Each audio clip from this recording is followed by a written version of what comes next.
અમદાવાદના વસ્ત્રાલ સીમમાં ફટાકડા કારખાનામાં બ્લાસ્ટના મામલે 9 લોકોના મૃત્યુ બાદ હવે તંત્ર મોડે જાગ્યું ખરું। જ્યાં લાયસન્સ બાકી હોય કે મંજૂરી વગર ચાલતા એકમો હોય તેમની પર કાર્યવાહી હાથ ધરાઈ છે। લાયસન્સ રિન્યુ બાકી હોય તેવા એકમો પણ સીલ કરી દેવામાં આવ્યા છે।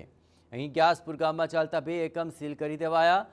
ફટાકડા ફેક્ટરીમાં થયેલા ભીષણ બ્લાસ્ટમાં કુલ 9 નિર્દોષ લોકોએ જીવ ગુમાવ્યા અને ત્યારબાદ વહીવટી તંત્ર સફાળું જાગ્યું હોય તેમ કાર્યવાહી કરી રહ્યું છે। હૃદયદ્રાવક ઘટના બાદ અમદાવાદ મહાનગરપાલિકા, પોલીસ અને ફાયર વિભાગ દ્વારા શહેરભરમાં આવેલી ફટાકડાની ફેક્ટરીઓ અને ગોડાઉનની અંદર આકસ્મિક તપાસ શરૂ કરવામાં આવી છે। ગ્યાસપુરમાં આવેલી ફટાકડાની 2 ફેક્ટરી સીલ કરવામાં આવી અને બંને ફેક્ટરીઓના લાયસન્સ રિન્યુ પ્રક્રિયામાં હોવાનું સામે આવ્યું છે।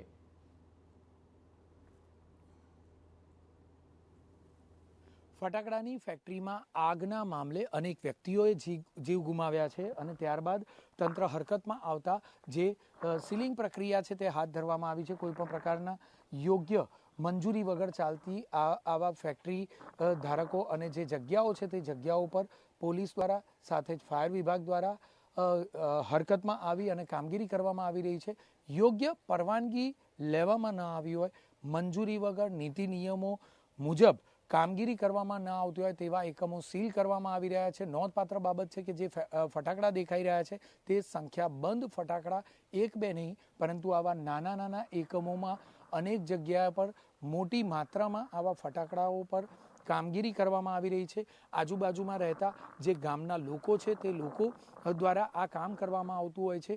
નોંધપાત્ર વ્યક્તિઓ દ્વારા કામ કરવામાં આવતું હોય છે। ખુલ્લા ખેતરોમાં કામ કરાય છે, જેના કારણે કોઈપણ પ્રકારની હાનિ મોટી જગ્યાઓ પર ન થાય તે બાબતની કાળજી રાખવામાં આવતી હોય છે। પરંતુ આવા એકમો ગામથી દૂર મજૂર મળી રહેવાના કારણે કરવામાં આવતું હોય છે અને જે પરવાનગી છે તે કેટલીક અંશે લેવામાં આળસ જે તે એકમના વ્યક્તિઓ દ્વારા કરાતી હોય છે અને આ જ આળસના કારણે મોટી હોનારતો થઈ રહી છે। કેમેરામેન દીપક સેન સાથે જિગ્નેશ પટેલ, TV9 અમદાવાદ। તો અગ્નિકાંડની આ ઘટના ઘટી ગઈ, ગુનેગારો પકડાઈ ગયા, પણ સવાલ હજુ પણ જવાબ વગર રહી ગયા છે કે 9 લોકોના મૃત્યુ બાદ મોડે તંત્ર કેમ જાગ્યું, પહેલા કાર્યવાહી કેમ ન કરી। એએમસી અને પોલીસ સહિતના વિભાગો હવે સવાલના ઘેરામાં આવી ચૂક્યા છે। ગેરકાયદે ધમધમતી ફટાકડાની ફેક્ટરી આ પહેલા કેમ કોઈના ધ્યાને ન આવી તે સવાલ ઉઠી રહ્યો છે। ઉપરાંત પોલીસ કે એએમસીમાંથી કોઈને પણ તપાસ કરવાનું યાદ કેમ નથી આવતું જ્યાં સુધી કોઈ ઘટના ન ઘટે। જાન્યુઆરીમાં લાયસન્સ રિન્યુ માટે અરજી થઈ છતાં પણ હજુ સુધી કોઈ કાર્યવાહી કેમ ન થઈ। લાયસન્સ રિન્યુ કર્યા વગર આ ફેક્ટરીઓ ધમધમતી કેમ હતી તે પણ સવાલ સૌથી પહેલા ઉઠી રહ્યો છે। 6 મહિના સુધી લાયસન્સ રિન્યુના નામે શું આ કામ ચાલતું રહ્યું અને ત્યારબાદ આ ઘટના ઘટી તો આખો મામલો સામે આવ્યો। ખરાઈ કરવા કોઈ ટીમ ગઈ હતી કે કેમ તે સવાલ પણ ઉઠી રહ્યો છે, કારણ કે 9 લોકોના મૃત્યુ બાદ હવે તંત્ર દોડતું થયું છે। હવે તમામ તપાસ કરવામાં આવી રહી છે, પરંતુ 6 મહિના સુધી આખરે આ ટીમ કરતી શું હતી તે સૌથી મોટો સવાલ અત્યારે ઉઠી રહ્યો છે।